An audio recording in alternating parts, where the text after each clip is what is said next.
All right, guys, the way I see it podcast, we're continuing our playoff preview. We've looked at the Rose Bowl matchups with Oklahoma and Georgia. So now we're going to set our sights on the Sugar Bowl, which is Clemson versus Alabama. And the first team we're going to break down is Clemson. Should be a really exciting game. I mean, these two teams have met at the end of the last two seasons for the national championship. I would say the two best programs in the country right now, Clemson, Alabama. I, Third year in a row in the playoffs, yeah, meeting each other. they're the Two in the national championship. If there's a big game, these two teams they seem to be in it. They always seem to win most of them anyway. that is a great point. And something I would like to add is, even though Clemson's the defending champ, Alabama is looked at as the premier team in the country, the Mm-hmm. premier program. I would say if Clemson wins this This game, may be the swapping point. it could be, but I mean, it would be hard to argue with. 2 out of 3 in the playoffs. Correct. Yeah. So let's go ahead and jump into it. And what we're going to be looking at is the Clemson versus Miami in the ACC championship game. Thought it was a pretty fitting game because Miami does run a pro style offense, not exactly what Alabama does, but fairly similar. And it's the last game they play, which It'll is be a a good good. thing. They'll give them a good look for the Miami. I mean, for Alabama because they're so athletic up front too. Right. One of the better D lines in the country for sure. All right. So Clemson's going to come out with three wide receivers and two back. It's going to send one back in motion. You see teams do this all the time. They're trying to figure out what kind of coverage they're seeing. All right. And they come back with a jailbreak screen to I'm saying number two receiver. And what that means is the second receiver in. So what they were doing when they sent that back out to the widest spot, a lot of offenses call that a bow move. Um, they were just trying to create some space for that receiver. Clemson's going to go really up tempo. They come out and on second down they go zone read. The the run game is a running with the quarterback is a big part. Yeah, that's just true zone read right there. True zone read. He's reading that defensive end. The offensive line is going to try to block everybody in the box but that end, and then that ends on the quarterback. All right, double twins on this down. 3rd and 6, so you'd be expecting some type of pass. And Clemson comes out right there and they run what it could be called it's a hitches route. Some offenses would call that an inverted 66, which is a more of a cover two beater, but there's no need to make it complicated. They're asking their slots to get past the chains and sit down in space. That's all that's going on right there. And they pick up the first down. The essence of the modern offense in college is not complicated. It's just to be fast and be good at what you're doing. How similar is what Clemson does to what Oklahoma does? Um, Clemson, there's definitely some similarities. The foundations of both their offenses, pass games go back to the Norm Chow thought process of football, the air raid, the Tony Franklin, all that kind of stuff is the passing game they use now. Oklahoma is more quarterback run. I mean, excuse me, Clemson's more quarterback run centered because that's their guy's a little bit better runner. But it's it's definitely there's definitely some similarities between what the two schools do. Matter of fact, I would guess just based on seeing the routes they run and the scheme that they use, my guess would be they use very, very similar terminology. I know the terminology Clemson uses because I spoke with their coaches enough about, you know, their offensive scheme. And when I watch Oklahoma, they seem to me to be doing the same thing. If they're calling it something, they're definitely doing the same thing. They may be calling it something different, but I doubt that. How similar do you think what we're seeing with from Miami is going to what we see from Bama? I'm assuming Bama we're going to see a lot of the same looks we saw Georgia. Right. You're kind of going to see. It's a little bit different. I think that Alabama will be a little bit more focused on the quarterback run. Mm-hmm. Stop. Alabama's going to be in an odd man front, and Miami is a 4-man front. So, all right, you got now. See, all right, here's something interesting right here. Let me bring that back because this is a good example of how teams make a mistake.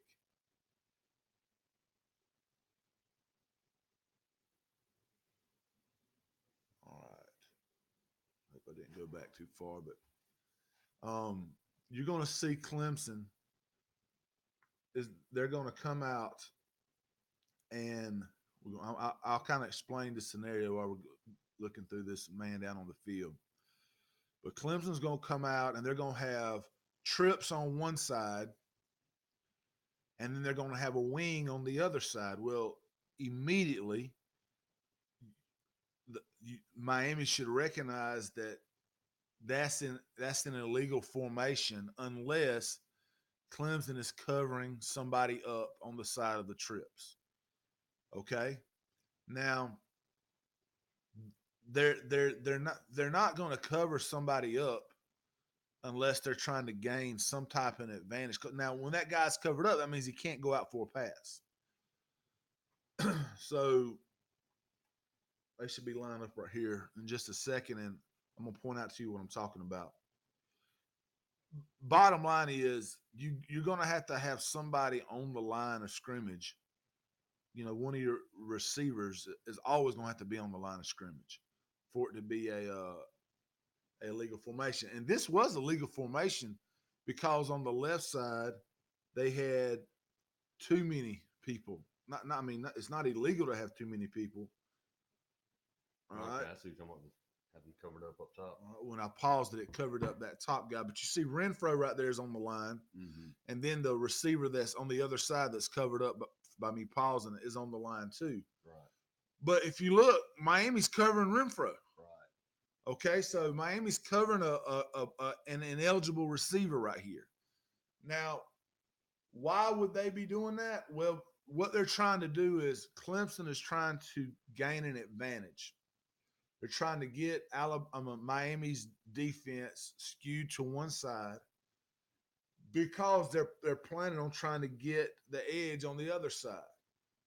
Okay, so now they're going to run jet with two blockers, and then that's the thought process. Now Miami defends it, but that doesn't change the fact that Miami was out there covering a man that couldn't go out for a pass. Mm-hmm. Clemson got the look they wanted right there. Clemson got the look they wanted. And right now they're just kind of poking and prodding the Miami defense and seeing, you know, what they've got. So right here, they got a tight end on down at the bottom of the screen, and then they got twins at the top for Clemson. This, I mean, they can, of course they can run or pass out of anything, but this is a running formation for them. But there's 7 guys in the box for Miami. They're running what they would call that right there 67. That's all slants.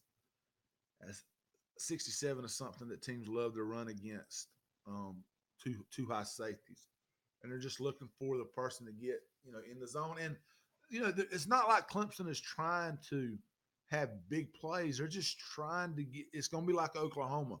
They're wanting to get balls to people in space, give them chance to make plays, save chances to hit home runs. Right.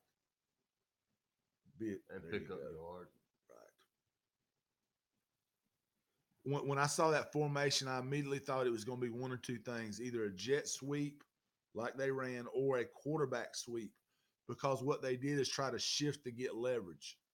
They shift to get leverage, and it's kind of like what they did earlier. They've seen something here, um, and like I said, they're just trying to move the chains. All right, got trips at the top, 6 men in the box.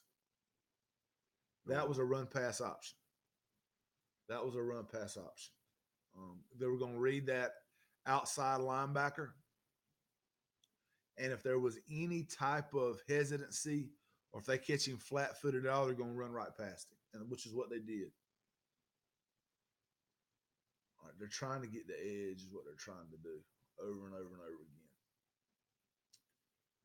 Yep. Ooh, that was a pretty play. Yep. Quarterback's athletic. Yes, That was he zone is. read again. And by they're trying to give you multiple formations. And right now, they're not so much concerned with, oh, this has got to be a big play as, I mean, of course they want to score, but they're trying to look and see how Miami is going to align to these different formations.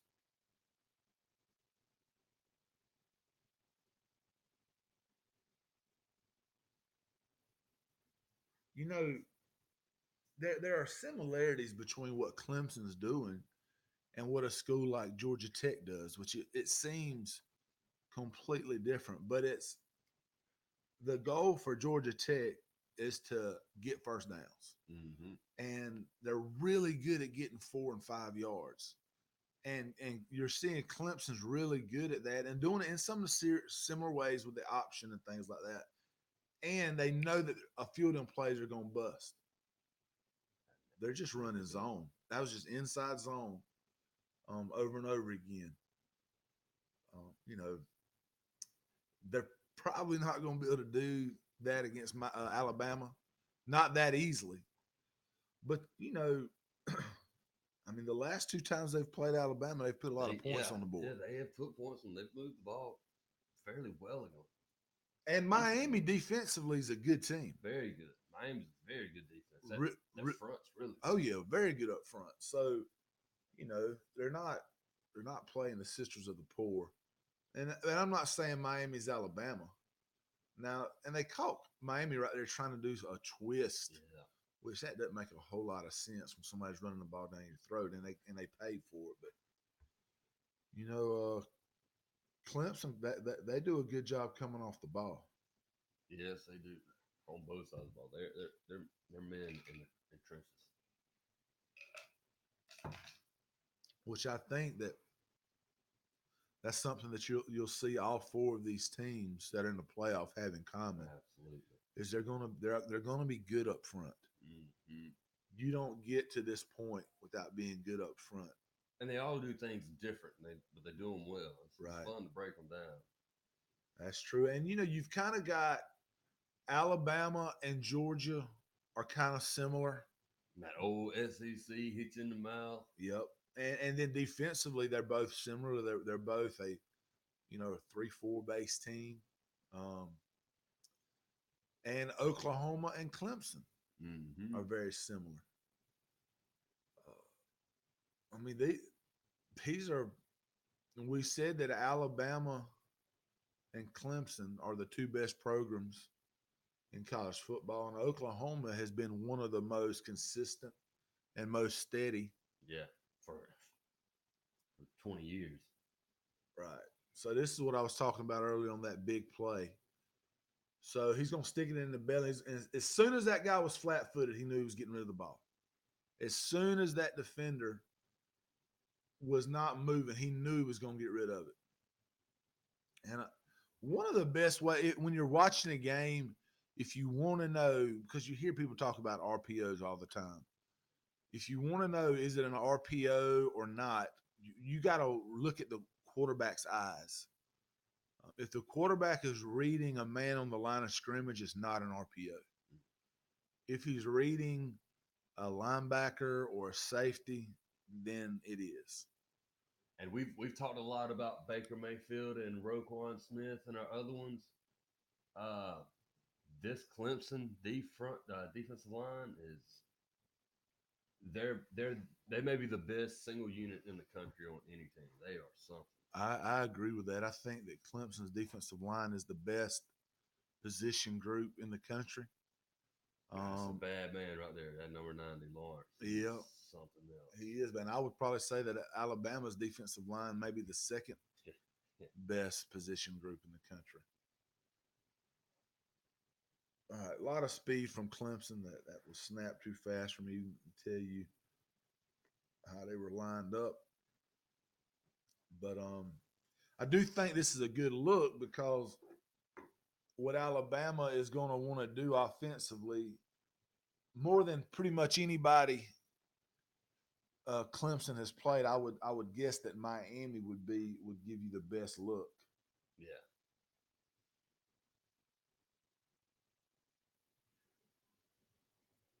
All right, Clemson is kind of hybrid in their look.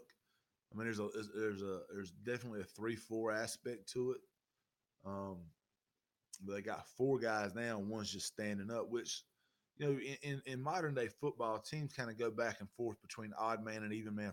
And when I say odd man front, I'm talking about a three down lineman type thing. Even would be four. So most of the time it's going to be a 3-4 or 4-3. Although you do see some 4-2-5s, and you see some stacked 3-3 defenses. And that was a situation right there where Miami had a guy open. Quarterback underthrew it a little bit, and the receiver still should have made the catch. All right, let's see. All right, so they're bunched, and that's more of a 4-3 look. Okay, so right there, what they did was they rolled out, and that slot receiver, he kind of gave a little dip like he was going to run a corner, and then broke it off to a post, and the safety overplayed it. All right,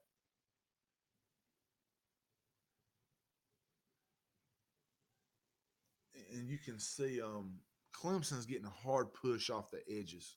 Clemson comes off the ball. They come off the ball really good, hard, a big time push from their defensive ends. Alabama's going to have a hard time moving the ball. Auburn couldn't move it on them. Yeah, it's FSU didn't move it on them. FSU didn't move it on anybody. Louisville didn't move it on Clemson much. no, it's gonna be hard, and I think that the way I think Alabama's gonna come out and try to pound it, and that's what I expect to happen, and I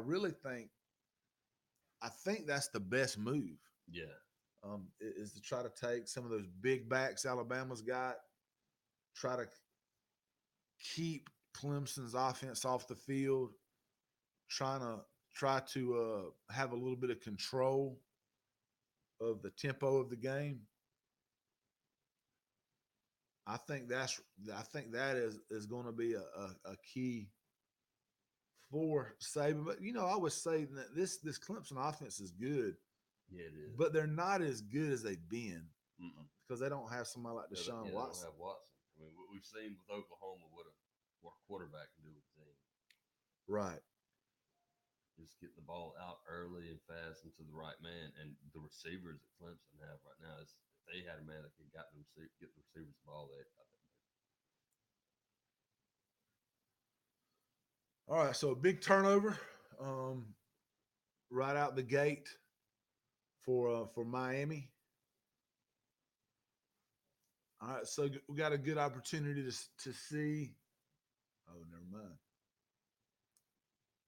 All right. Yeah, that was holding on Clemson. So it's Miami ball. And when you talk about a defense being really good, one of the things that a defense has to be able to handle is sudden change. So, okay, we just got a 3 and out. We're off the field. Well, we fumbled a punt. Now we're back on, and they're you got to not far mentally get yourself right. back together. Okay, now so what do? They immediately come out with a double A gap blitz. And those are the type things, you look for tendencies. Like some teams, when they get a turnover, they immediately go for the end zone offensively. Some defenses, when there's a sudden change and they get back out there, they immediately come with some type of aggressive blitz. That's what Clemson's doing here. And that's what Clemson does right there. And the reason they do it is because they want to get momentum, flip back really quick.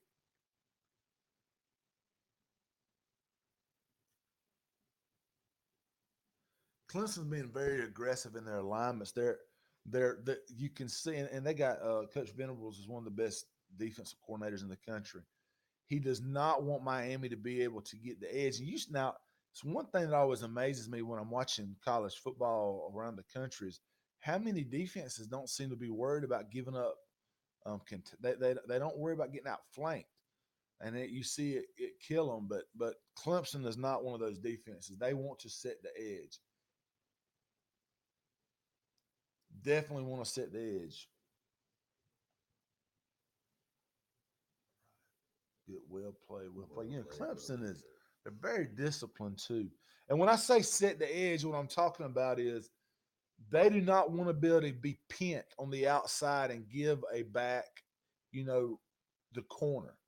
They want to keep everything where he's got to cut back, and that's why it's important to see that great pursuit. And that's where the discipline of staying in your correct pursuit lane and all that comes into it. Because when that back does, you got to trust that your teammate is going to set the edge so you don't overextend yourself. So when they cut back, you're where you need to be.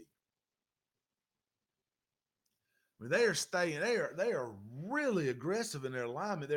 Clemson's running a 4-3 with a safety walk down. It's almost like a 4-4 look, which you see that in high school a lot. You don't hardly see that at this level.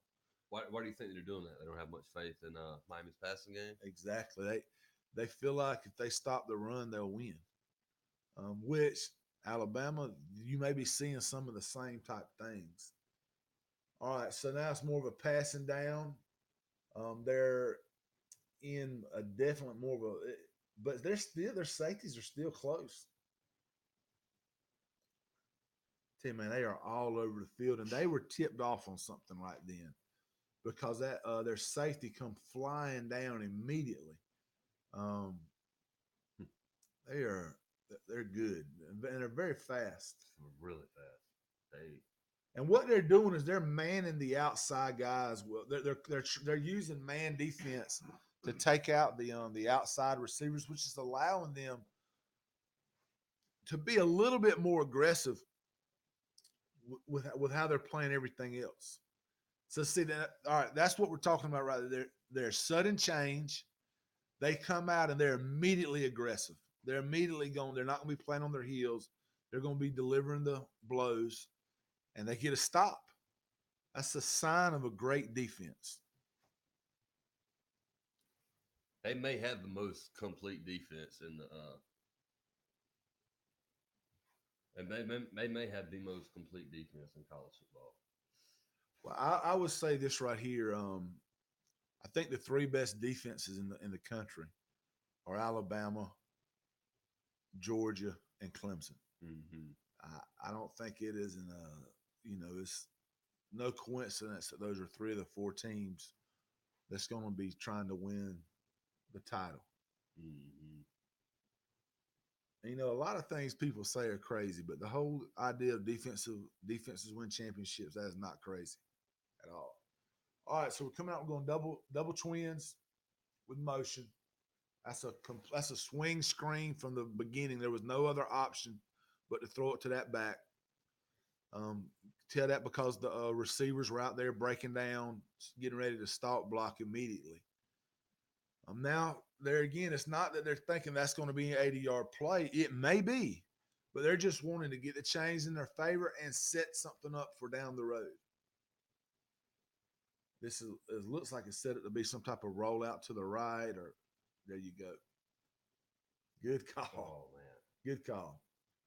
Um, they're you can see they were definitely overextending the defense to the right side, so they knew what they were hoping is their defense coordinator would be thinking the same thing that I'm thinking. So they showed some type of play to the right to get everybody to move too much to that side and then exploit it.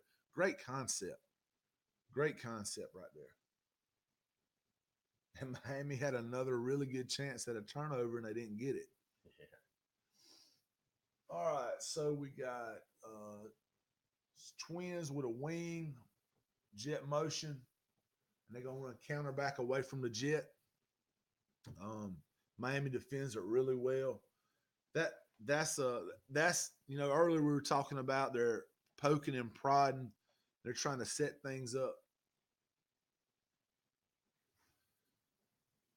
So now it's one thing that's really fun about doing this. You can kind of go through that first series and you can see they're doing this and they're doing that and they're showing these formations. Then you come back and now they kind of start showing you the reverse or not the reverse, but what the Well, plays they've got off of it. yeah. All right, guys. Zone read right there, and we're gonna take this moment to stop it. This is gonna be the end of part one, and we will come back in a little bit with part two.